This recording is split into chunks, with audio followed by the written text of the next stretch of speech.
doing, folks? My guest today is going to be Joey Cordeau. Joey, true legend in the sport of freestyle skiing. He's a four-time World Pro Mogul Champion. He's been in over 10 Warren Miller films. He's been on the cover of ski magazines, really a legend in the sport of freestyle. And we discuss how he got his start. We talk about the freestyle tours back then, multiple tours going on at the time. We talk about how you would really go through and navigate that. And we also discuss Joey's coaching career. Joey spent over 20 years coaching his own kids, Christine to the U.S. Freestyle ski cross team, coaching Shane to the U.S. mogul team. And we also touch on his love and passion for skiing in general. Joey produced several different videos on turn technique and skiing. Real Moguls Expert Runs DVD, which is a classic if you can still find it. And we discuss a bunch of different stuff. And we talk about his World Championships careers. He's actually coming up 40 years on his fourth World Championship win in 1985. And we discuss just his love for the sport and his passion and how the sport has really grown and how happy he is to see where the sport is nowadays. It's a lot of fun being able to have this conversation. Known Joey since I was 9 years old. It was great to reminisce and learn more about freestyle and the sport. And I really hope you folks enjoy this episode. Thanks. There it is.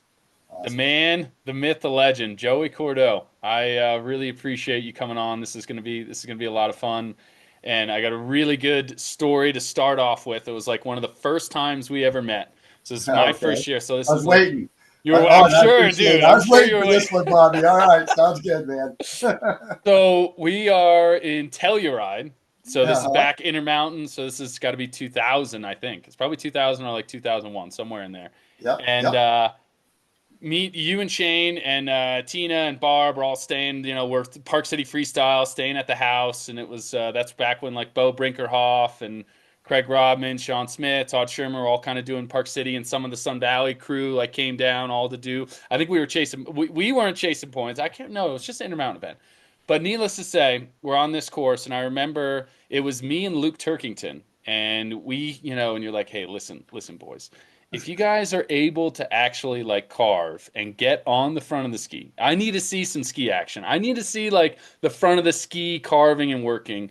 If you do that, I will give you $1 return, I which is pretty remember it. good I money. remember it like it was yesterday, Bobby. I was wondering if you did. Yeah. Oh yeah, oh yeah. I made $20. That's pretty Yeah. good. I Not too know. bad. Yeah. Not too bad. And then you made us go all around the mountain. So not only were we doing the competition there, but then you were like, listen, it's a little like, talking to a little 9, 10-year-old, like, dude, you need to go ski around like the whole mountain. So we went and did like the NASTAR. We went and like, I was starting to learn that Sun Valley Mobile method at an early age, Mr. Uh-huh. Cordeau. Yeah. No, I remember that like it was yesterday, Bobby. Yeah. Us going up the gauntlet and saying that same thing. Keep our feet together and on the front of the skis. On the front of those skis. Yeah. Yes. It's a bucket turn, boys. It's a bucket turn. Buck a turn, yeah. Yeah. So, how did the man, the myth, the legend kind of get his start into becoming four-time World Pro Mogul Tour champion and just having such a illustrious career in skiing, freestyle skiing? I mean, 10 Warren Miller movies and just such a huge presence in the sport over the years. How did you kind of get your start into it? Okay. I was in high school High and school. I was skiing. I was a skier. I wasn't much of a skier, right? Skill level very low, but thought I was the shit, of course, of course. And I saw a movie, and it was the first freestyle contest at Aspen. And shoot, squirrels falling all over the place. I could do that, right? I Yeah. thought in my Right. mind, right? In my mind, Bobby. And so I go, all right, that's what I'm going to do when I graduate from high school. I'm going to go skiing and I'm going to attempt one of these events somewhere, right? Yeah. And so then it comes down to Waterville Valley, Okay. and it's 1973 or 74, and I get my dad to bring me down there and drop me off at the hotel, and I go in there and I start to compete, right, and Yeah. get a rude awakening of hey, wait a second, these boys got skills, man. These guys are good, right? And so I tell myself it's time to go back to the drawing board. Hmm. So then I just took a few years off, kind of trained, as they Okay. say, Bobby, right? So you get that, you take a few years off to go train. What are you, how are you working to on the skills? Who's kind of helping you out, or is it trial and error? Like, how are you kind of building Oh, up those skills? oh, heck, in those days, you watched everybody else, right? Hmm. And you ripped off what you could from what you liked of those guys skiing. For Hmm. instance, I had the luck of watching Jack Taylor a lot. Hmm. So, because he skied at Maine at the same area. Okay. And he was the master of balance and efficient motion, right? Hmm. And there were guys like Thorne who were just like spontaneous, boom, boom, boom, boom, boom, man, do anything, go anywhere, no real plan. Wong, of course, perfect, beautiful style. Brooks Bank had a couple moves you really liked, which was like he'd ski on one ski for 3 turns, So there was stuff like that, and Yeah. so you just, yeah, copied that stuff. Okay.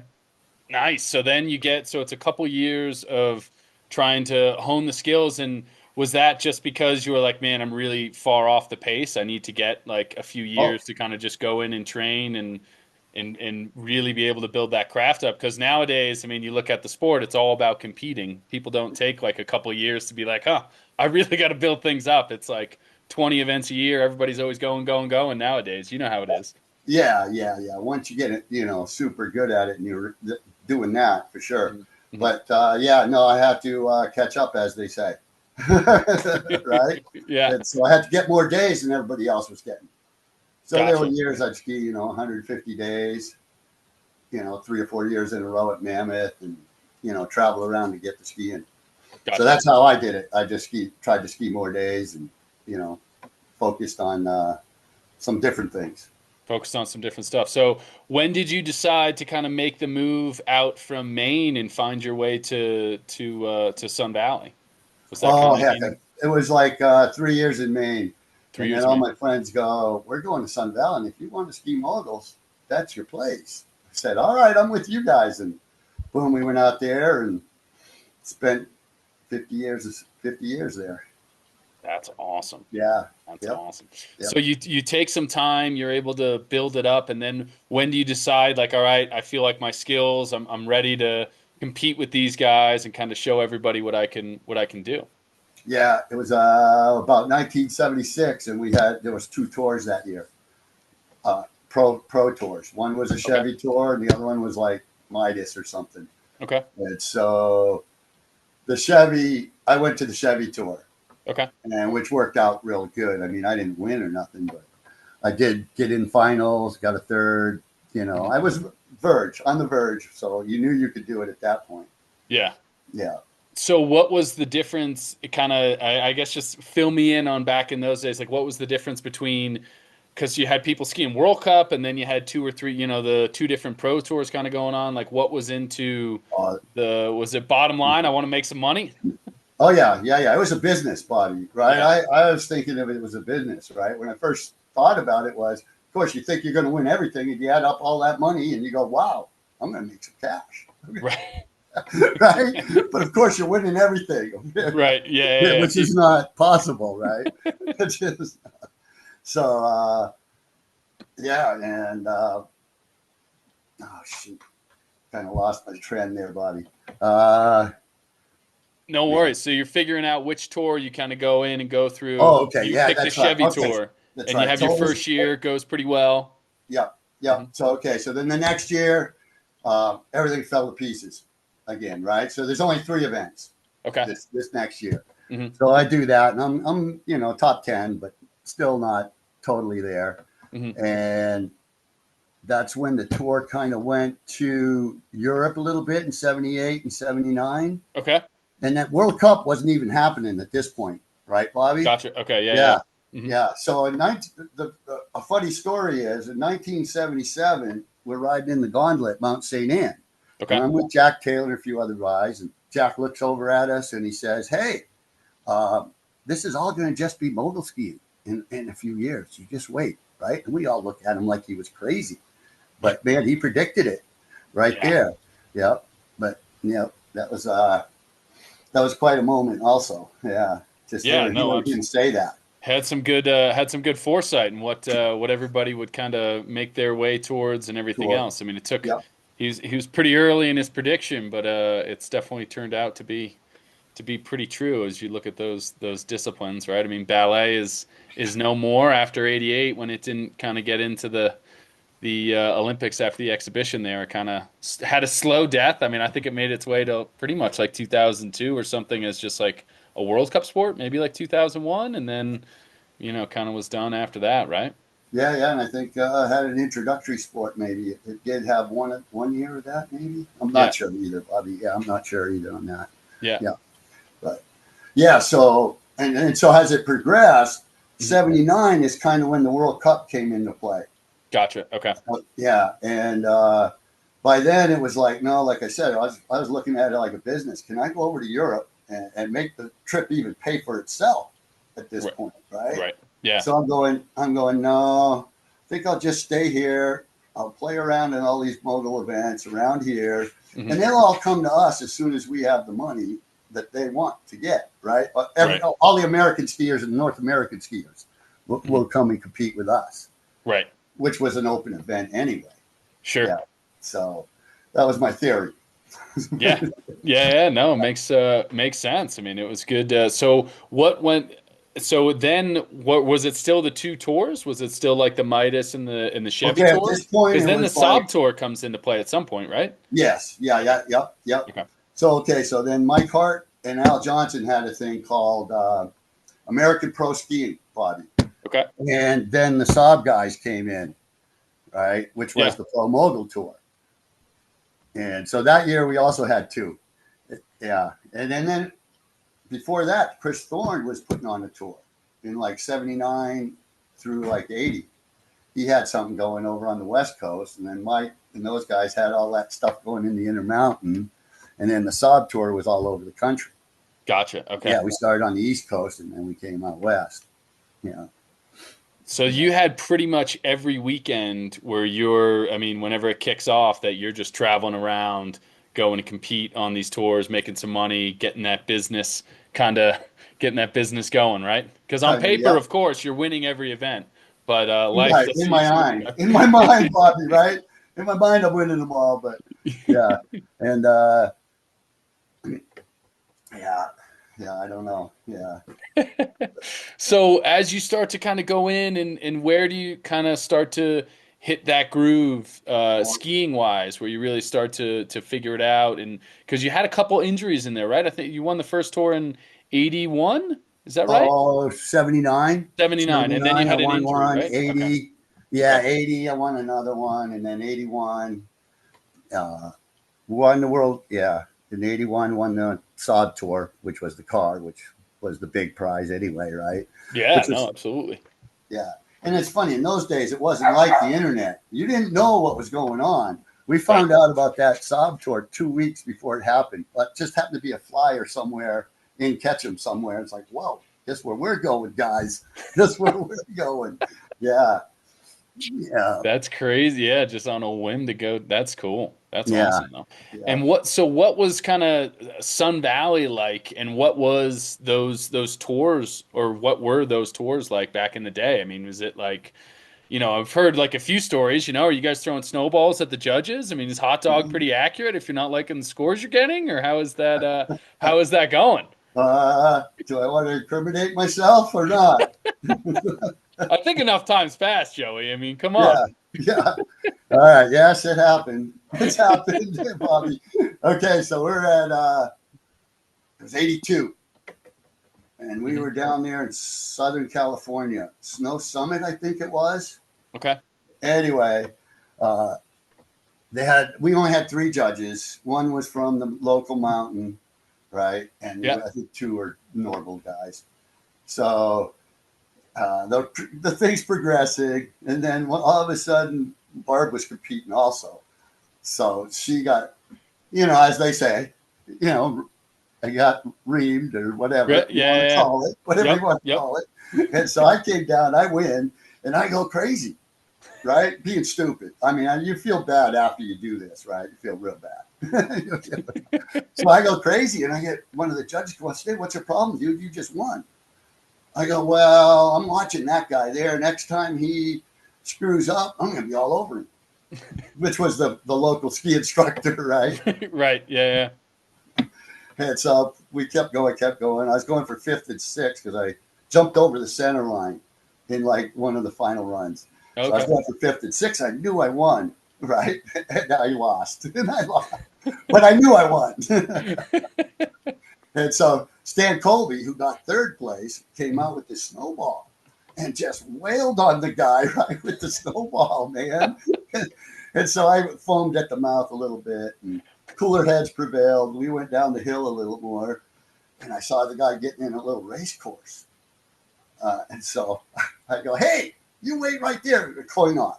I'm coming up there, show you what turns are, right? Next thing I know, I had the mountain manager had me by the collar. Fist clenched, Bobby, fist clenched, right?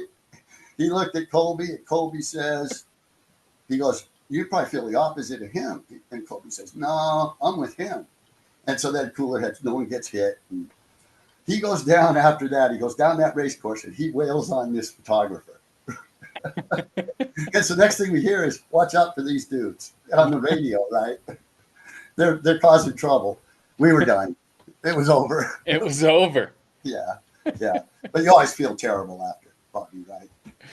Yeah, no, absolutely. But it's it's definitely a tough part of the sport, you know, Yeah. those judges sometimes. I know I've heard Mr. Cordeau a few times over the years behind closed doors. Behind closed doors.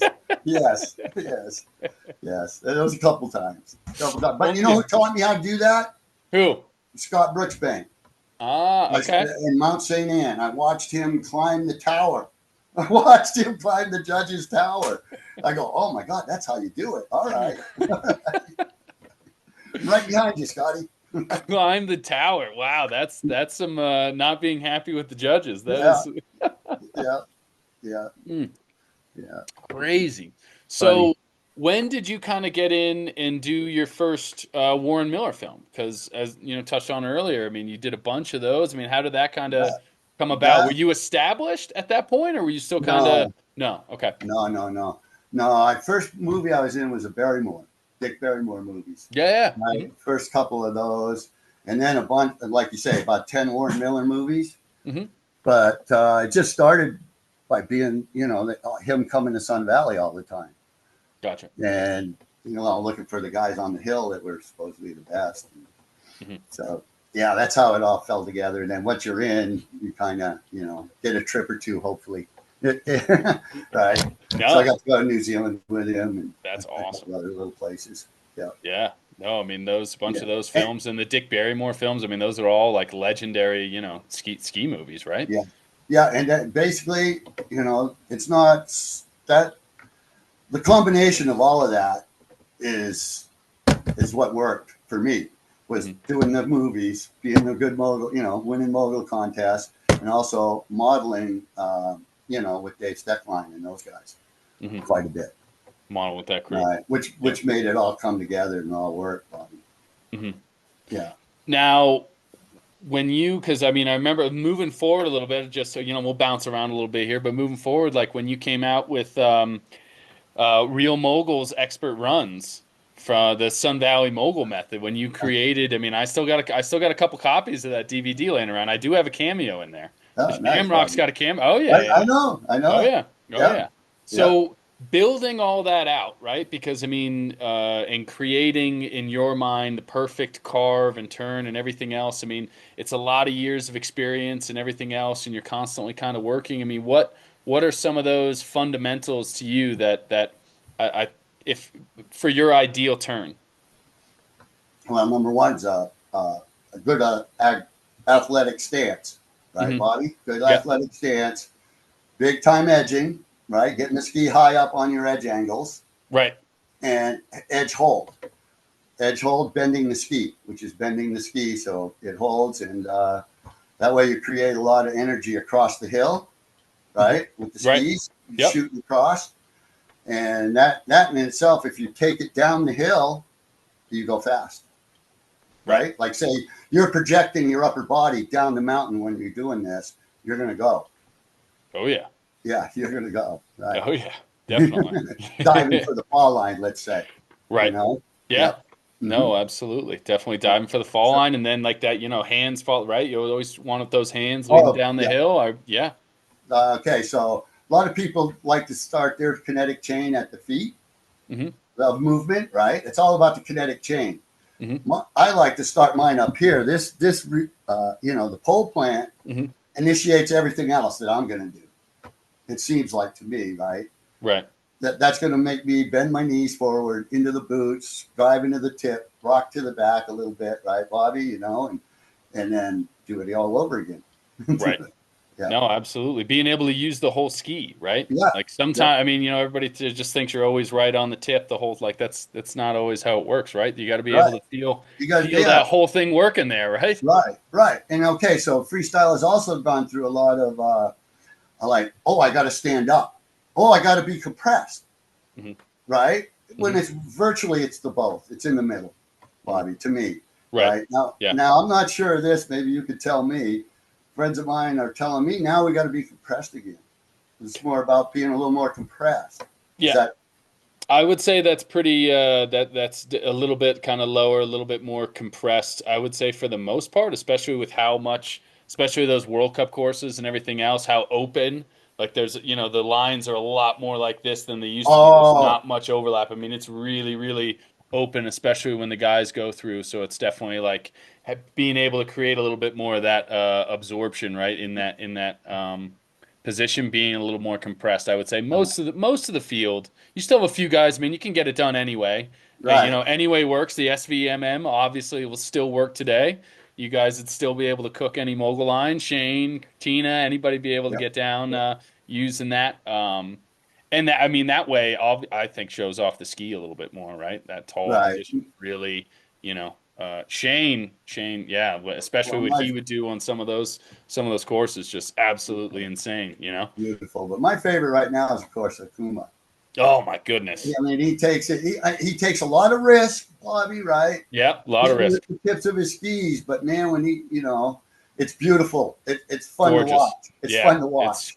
absolutely gorgeous. Yeah. You watch him come down, and his run at World Championships was just best mogul run I've ever seen. I Yeah. mean, Sweet. especially in those conditions, the double foil of 14, he absolutely smoked that thing. That was really fun to watch, and it's crazy to see the sport, continue to progress and definitely everything else. But I would say, compared to back in it's just so much more open now, Joey. It's Yeah. just Huh?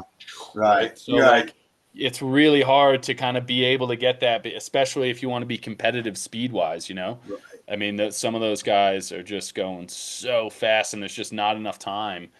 Some of the time, you really have to be somebody like an Akuma that's high risk, high reward, and just really, really in a great body position, right? It's Yeah. fun to Yeah. watch. Yeah. The body symmetry he has is killer. Hmm. Yeah. Very Yeah. nice. Yeah. Yeah. And he would be, it's one of the things I remember with you back in the day, like learning turn technique and everything else. I mean, we always learned that whether there were moguls there or not, your turn shouldn't change. That It's is a not like fact. you just have to stay in the rut. It's like, hey, you can go on the tops, you can go anywhere you want. Like that cadence of your turn, if you got to throw in a double turn, like that doesn't make a difference, right? You're still carving side to side, lateral, getting that good ski action, right? Yeah, yeah, no, it shouldn't matter. Yeah, no. See, that was one thing. It's ironic, right? This is ironic, Bobby. Okay, I spent my whole life skiing out of that trough, right? Because growing up in Maine, all the snow is on the Mosel. And if you try to turn in between, you're turning on total ice, right? So the theory was always turn on top of the bump, which the sport turned into. No, we don't do that. We ski in the trough, which is just a progression of the sport, right? Right. Yeah. Yeah, yeah, yeah. So it's ironic to me, right, when I think about it. Like, oh my God, I spent my whole life not going in there, man. So back to you. So you win your first pro world championship, right?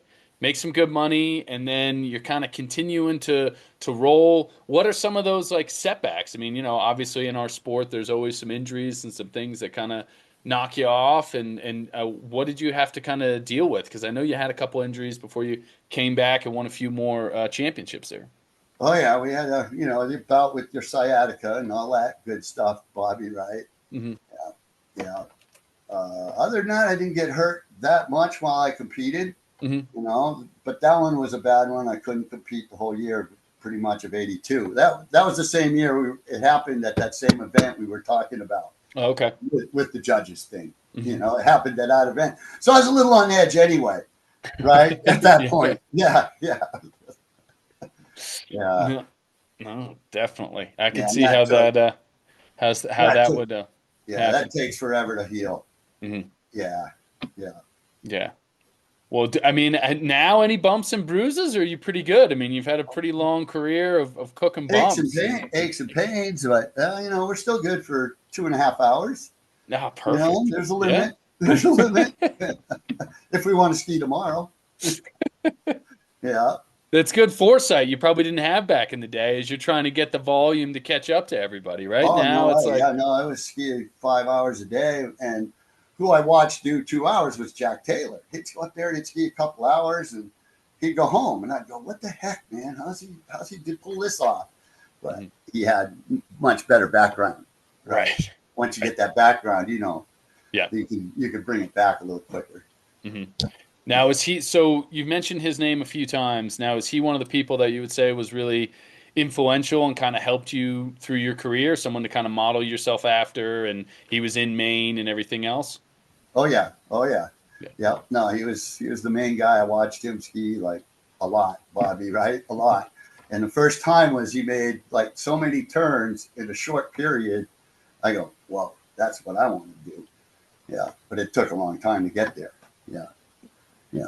Yeah. Did he help you out? Was he pretty helpful in Oh giving you yeah, a no, couple great tips? guy. Yeah. Yeah, great Yeah. guy. He'd tell you anything. He'd coach Barb. Yeah, he'd tell you anything. Good guy. Yeah. Yeah, yeah. Now with Barb, when did you guys kind of meet? I mean, she was competing at the same time. Was she where is she? Is she originally from back east as well? No, she's Okay. from Bellingham. We met in Sun Valley. Ah, Yeah, okay. and All right. I dragged her into competing. Right? Yeah, yeah. She had no plan of it. But yeah, yeah. She did fine, but no wins, a lot of seconds. No, Hmm. as they say, killer instinct. Gotcha. Bobby, right? Yeah. Yeah, yeah. And you Yeah. need that for duels. I mean, Oh, you knockout need duels. I mean, there's some classics on YouTube. I think you and Dean the Machine Murphy on Silver Fox there. That's one of Yep. the classics Yep. on YouTube to watch. That's a good Yep. one. Yeah. Yeah. There was a couple times the course was 45 seconds, Bobby, on that thing. Yeah. That's crazy. Well, so I had Park Smalley on the podcast, and he was talking about how they used to do. I think it was moguls into like an aerial jump into like battle. They would do it all in just one long line at certain events or something. And I was like, that sounds. Your legs have to be absolutely just Right. destroyed at the end of that. Yeah. Yeah. I think that was Aspen Highlands. They Aspen used to have Highlands. what it was called a Dearborn something every Friday. Okay, Yeah, they did it. Yeah. Hmm. that's That was crazy. interesting for sure. That's Everything crazy. at once. Yeah. So you had to have the right pair of skis for all of it, right? You couldn't Yeah. just have, your mogul skis or whatever. Hmm. And in those days, no one had a real quiver anyway. Right. Yeah. What were you skiing on back then? Oh heck, I still had I was Fisher and Kneisel. Okay. Yeah, I still had the Fisher GS, the original Wall Mountain. Oh, I've been a okay. GS guy since day one. Still Since am, buddy. still, Still I am. see him right back there. Yeah, they're still. Yeah, the apple doesn't fall from far from the tree. I remember, Shane and Tina. They were on those. I think the last few years, Shane was on what those Stokelys, Yep, right? Didn't he? Peristokelys and the Yeah. Nordicas, and Hmm. yep, That's right. He had GSPs for sure. Yep. yep, he had those Nordicas too. I remember he had those Stokelys that he would. I think he would bend them right because they had the metal in there. And Yeah, if he landed like, a mhm. little bit weird. Yep. Yeah, Right. they could bend. Yeah. Sometimes those things would bend, and yeah, Right. yeah, Yeah. those things would That go. mogul skiing beats your skis. It beats your body too, Joey. It Yeah, beats yeah, you. yeah, yeah. That is true. Yeah, yeah. It beats both up See, that's pretty the well. other thing, Bobby. Hopefully, you're going to absorb some of the shock by making your skis take it. Hmm. That was the other kind of theory of hitting everything with your tips. Sure. Yeah. Right. No, definitely that is supposed to be kind of the theory there because it is pretty rough on your body, right? Oh, totally. Yeah. Hmm. Yep. Actually, Blake was asking the other day how the body was. Right. Of course, we Yeah. lied. We're all good. What about you, man? How are you feeling? Yeah. Oh, so good. So how does it feel? I mean, just looking at we touched on a little bit like how the sport has progressed. I mean, did you ever, envision to see kind of where mogul skiing has gone to through the years of when you were in it at your peak and kind of what it's changed into? I mean, I know you always talked about being on the tops, right? And now it's all about being down It's and all that about you don't get much of a choice. no, no, no. It's just it's just part of the progression of everything, right? It's you Hmm. have to find a playing field, Hmm. which is the course now. Hmm. So it seems to all worked out. I don't know if we could have survived the other way. To tell you the truth, Bobby, right? Yeah. Just going out there and roping off the hardest thing on the hill and, Hmm. and skiing down it and throwing a couple spread eagles or whatever, right? I don't, Right. vice versa. I'm not sure. Hmm. Yeah. Well, do you think there's a world now because there's still a little bit of nostalgia for it. I mean, do you think you could have a couple one-off events at Sun Valley or back in Killington or somewhere where they just rope off a run and allow, some people to go down and kind of make their own ways and you do a few different judges? I feel like there's enough where you might be able to do a couple one-off events in there. Oh, I agree. I agree. Thing to do would be like an enduro. Uh, Ski for like an hour. Everybody skis for an hour. You go to that course, you make a jump all the way across it, and a Hmm. jump on the bottom all the way across. I don't know if you want a landing, but you probably do it these days, right? So you do that. Hmm. One judge watches you. Can be three guys on the course at once. Yeah. 0 to 10, whatever. Right. Four guys on the course at once, and you let the guy ski for an hour, and every run counts. Yeah. And it's Hmm. full on excitement. Full Yeah. on excitement. No, that I would be think that would pretty, be one way. that would be You know, fun. That would be cool. yeah. Yeah. Oh, it'd be awesome. Yeah, and the skiers like it because it ain't one run and you're out. You get to ski for a while. You could do it for 2 hours. Do it for 2 hours. Whoever could hold on, for Yeah, yeah, 2 hours. I feel like yeah, some people that prep for the Bear Mountain Mogul Challenge every year would probably be in pretty good shape for that. Because I know that, yeah, yeah, I feel like some of yeah. those guys that just spend their seasons prepping for that thing, they probably in pretty good. They get 2 hours, no problem. Right, right. Yeah. Well, there was a couple of those events in the day also, Bobby. Right, the JC Mogul Enduro, which Okay, Clendenin put on. okay, And those were 5 hours, 25 5 hours. runs or 27 runs at Kirkwood. Okay, Yeah. So we'd ski a mogul course, just like I said, two mhm, jumps. First time we ever had jumps that I can remember in okay, the mogul course, all the way across. Uh, and then when you were done the moguls, you had to ski a race course, but it wasn't timed, just so you didn't just rest and shoot down to the bottom. hmm, So it was like 2,200 vertical, and we made 27 runs. I ended up second, half a point behind Salerno. Salerno. Yeah, yeah, yeah.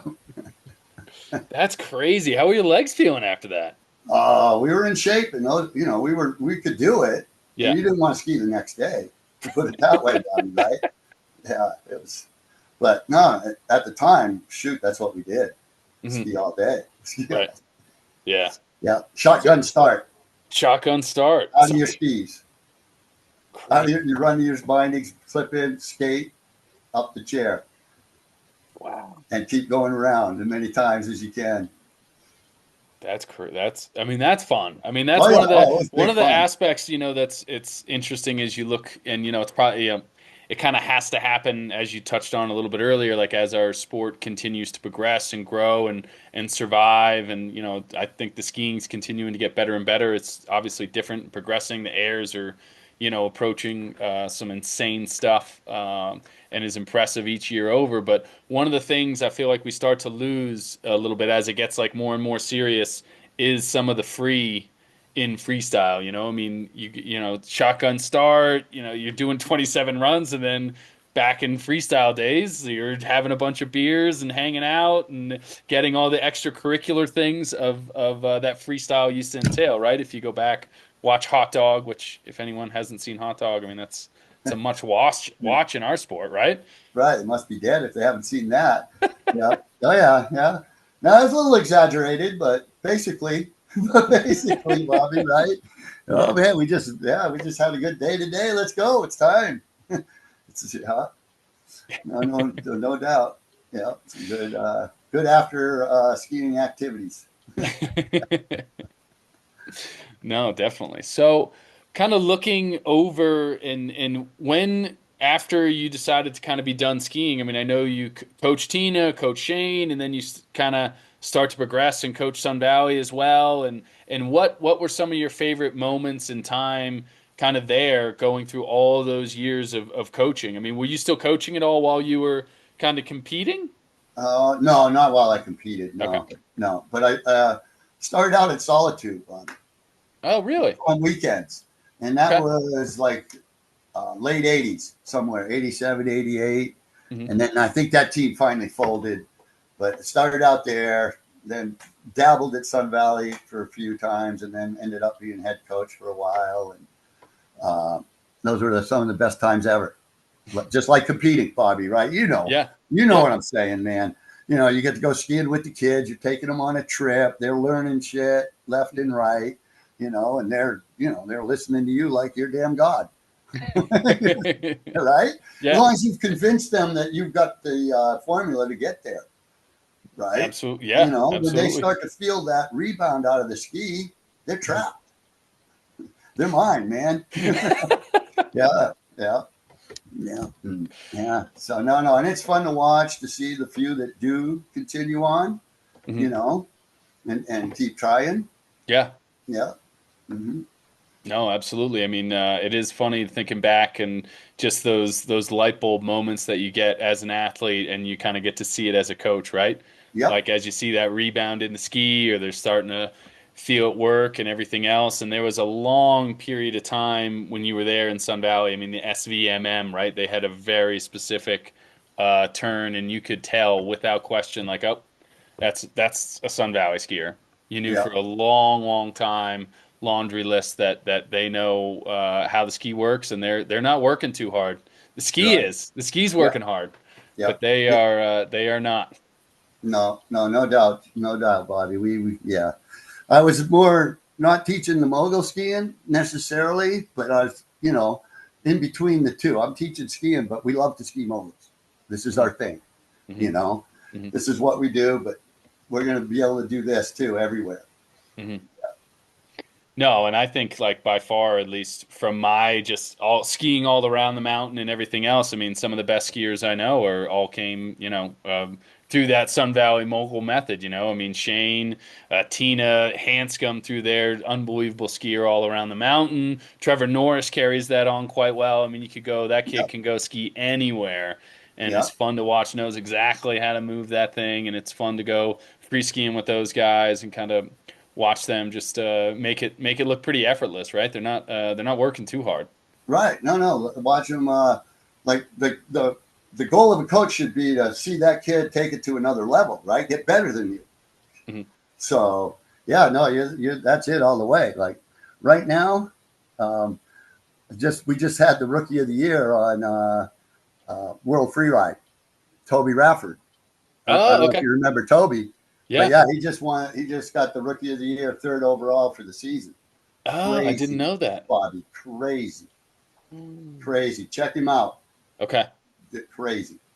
Interesting. Okay. All Yeah, right. So yeah. another one to add. I mean, I remember seeing. I think Carl Phosphate in there is pretty big in there. I didn't think he did the Corbett's Guarno, another some Valley kid from back in the day. I think he won Kings and Queens maybe a couple Oh years ago, yeah, or whatever, yeah. coming Crazy through and Carl for sure, man. Yeah, yeah.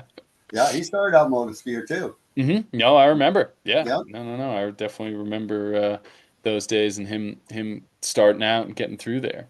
Mhm. So, are you happy with where the sport has kind of moved to? I mean, I know it's moved a little bit away from the turns, and obviously aerials and jumping has become much bigger proponents of it. Are you happy with Right. just seeing it still alive? I mean, I know chatting with Park Smalley, that was one of the things he was really happy about. That at least we're continuing to grow a little bit, and it's continuing to kind of still be around, and we have so many different countries doing it now, and it seems like it's got a bright future, especially with duels being in the Olympics now.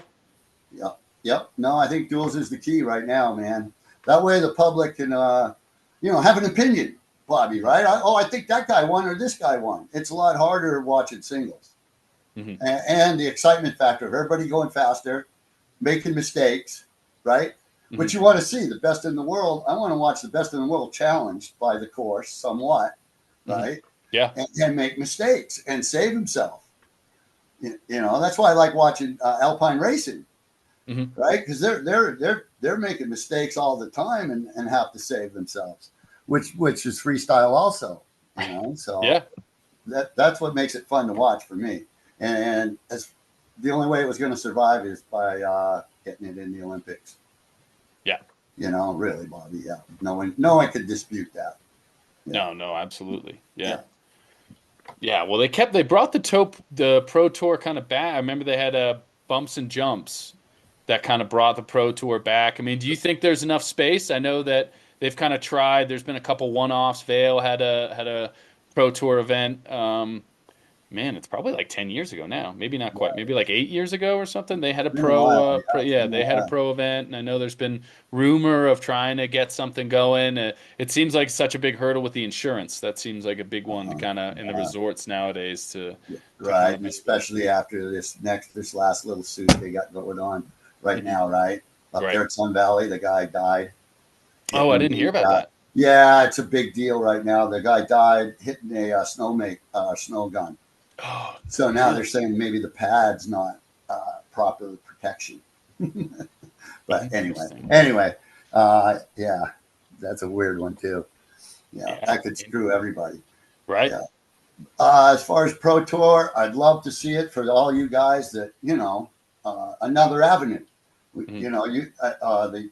The kid, not kids, the older guys need another avenue, right? That Right. once that's over, or they didn't make that, they have another place to go. Yeah. So instead of one game in town, there's a couple games, which would be awesome. Right. Mm-hmm.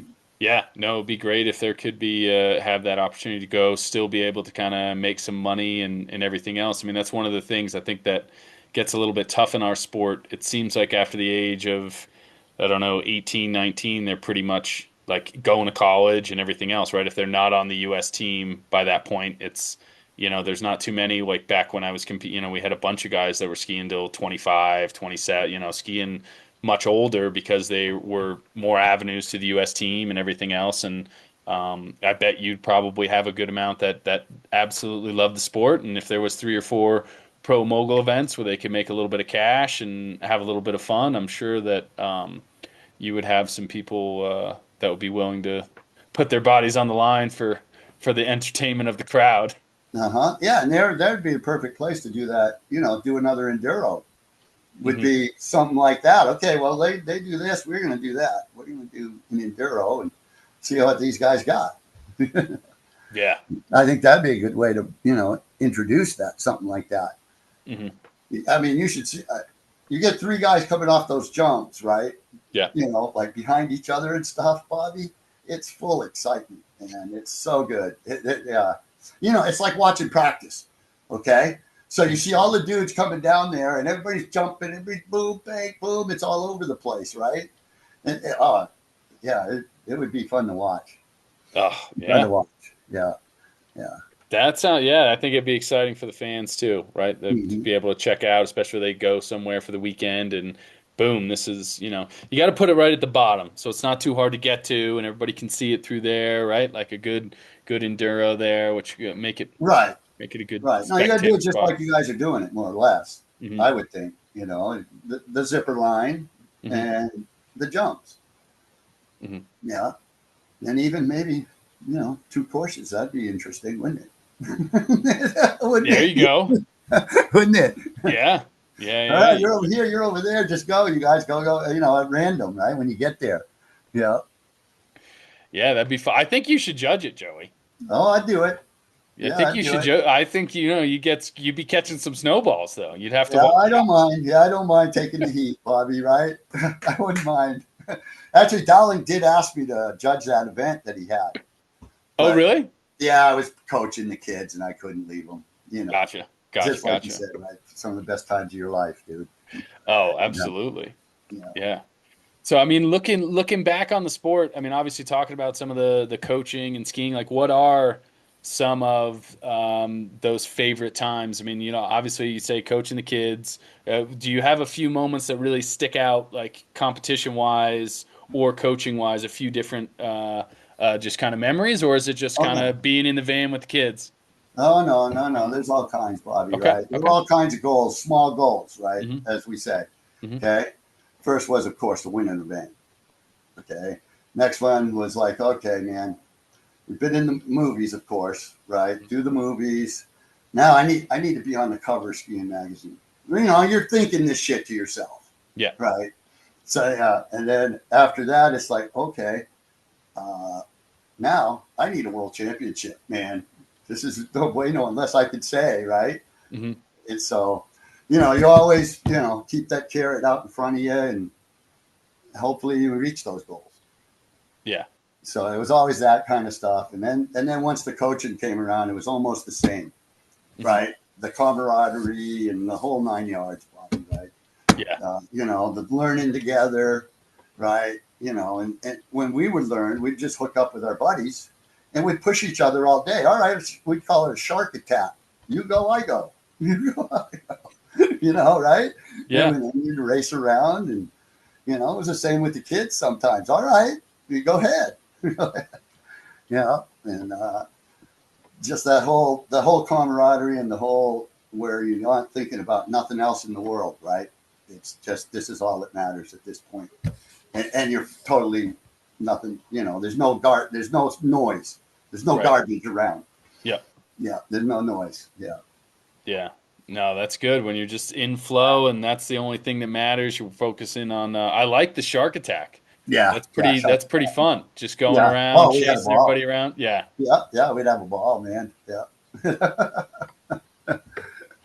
That's pretty good. I'm definitely writing that one down. The old Hmm. shark attack Yeah, there. yeah, and also you'd create what we'd call a mute of hounds, right? All of a sudden you'd be skiing with 10 guys, you know, and none of it was really organized. It was just like, okay, here we go, man. What do you got? I go, well, this is what I got.